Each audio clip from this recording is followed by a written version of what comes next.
Do I think the RetroTink-4K will put a dent in CRT prices? I don't really know. I'm wondering. No. See, it will not. All right, you can answer that. I've got to fix the camera a little bit. So tell me what you think about that. Okay, I think we have multiple examples in the retro gaming community of a new version of a product that comes out. It's high quality. It's maybe even better quality than the original OG product, and it does not bring down the value. It may stop things from rising. And one of the best examples of this is the GameCube component cables. That they're the ones that are $200 per set of cable. We've had high quality third-party solutions from Insurrection Industries and a few other companies, HDMIs, for quite some time. Those things won't drop.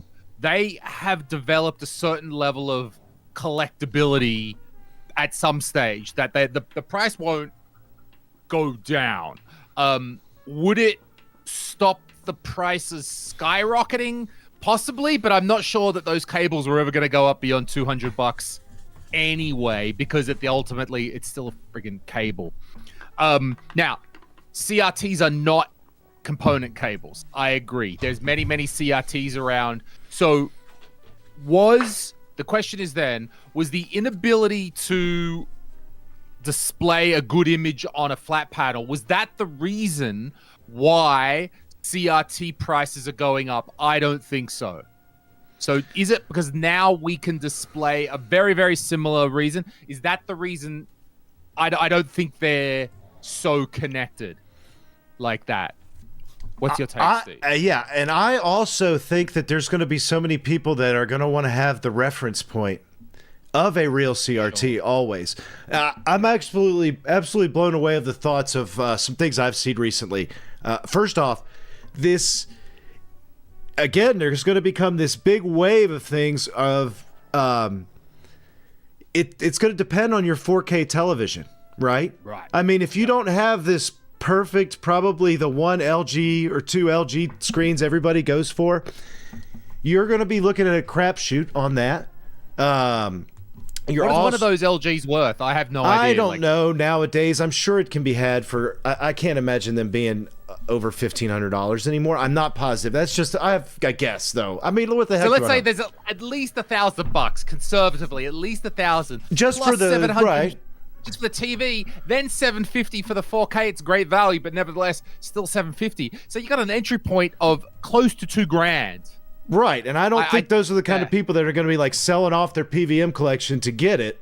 If you go to somebody who's a new gamer, like a kid that did not grow up around CRTs, if they go and they just look at a picture that's a scaled up image of the CRT, even filtered like a CRT, I don't think that's going to make the same impact on them as if they walk into a room and they see this, right? Because it's a piece of hardware, like you say. You're still Sorry, go ahead. I'll give you another angle for this discussion. Why I think the CRT filter and doing an amazing job at that isn't connected to the price of because the CRT is more than the image. And I'm going to use what I was telling you about, Steve, what I'm obsessed with right now, Lego Star Wars. All right. I'm going through a phase right now. I'm friggin' obsessed with it. I love it. Now, I got this one on sale Black Friday. It was €42. It's a very good price. Now, you will notice that I haven't even opened it. It's actually just sitting on my little table here, and I'm looking at it. I love this because I love the nostalgia. When I look at this box, when I look at the beautiful cardboard, it hasn't been wrecked. It's all in pretty good condition. It just gives me these amazing waves of nostalgia. I feel good when I look at it. I don't even want to, I will make it eventually. I will build it eventually. But there's a certain joy for me for just having this box sitting there and looking at such a beautiful box. Maybe I couldn't even, as a kid, we didn't have much money, so I certainly was never able to have something like this. So my point is, the CRT gives you that sense of nostalgia because it's not on 24/7. So you got to have some other reason why I've just dropped 500, 1,000, $2,000 or whatever, or less. Or it feels good to have that thing there.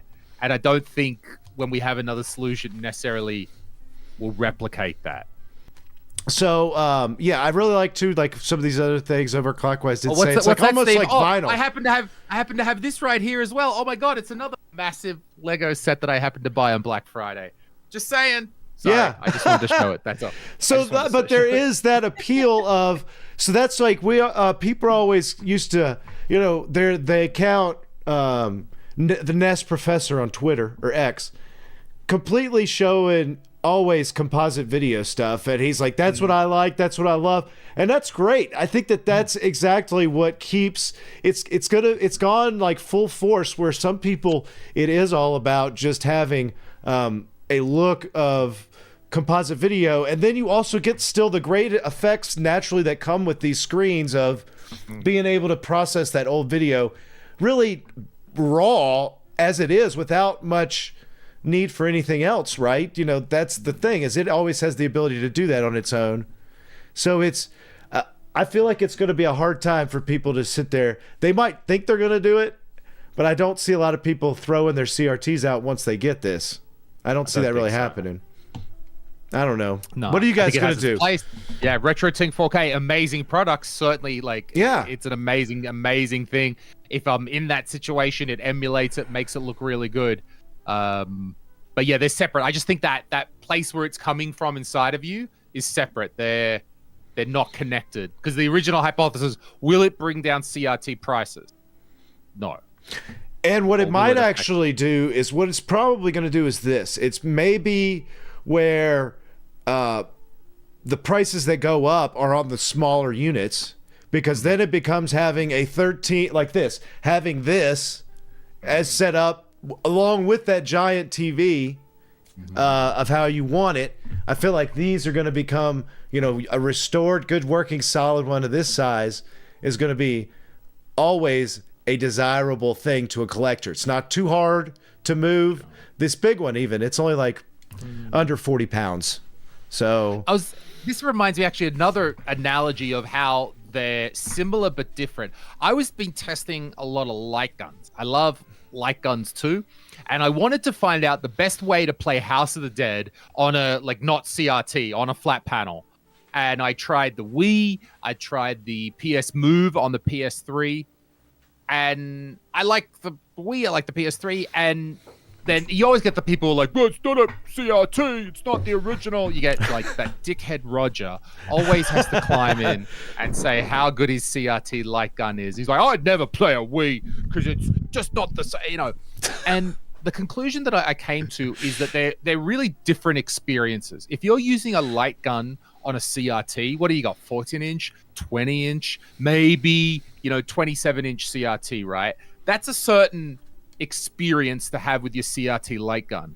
But if I can get the Wii, or I can get the PS3, PS Move, and I can play that on some friggin' huge OLED screen, and I can stand in front of that massive TV, it's viscerally giving me this different experience to what I can get in front of the CRT. So I came to the conclusion I like them both, and I like them in different ways. Like, I loved having, you know, I've got these big light guns that you hold like this, standing in front of a big screen, really makes me feel like I'm at some 90s arcade, where then I can go fire up the BVM, use a CRT, and it's very super accurate. Bam, bam, bam. And I think that might be another analogy for how we might like to keep our CRTs, but then also view content on a RetroTink on a massive OLED.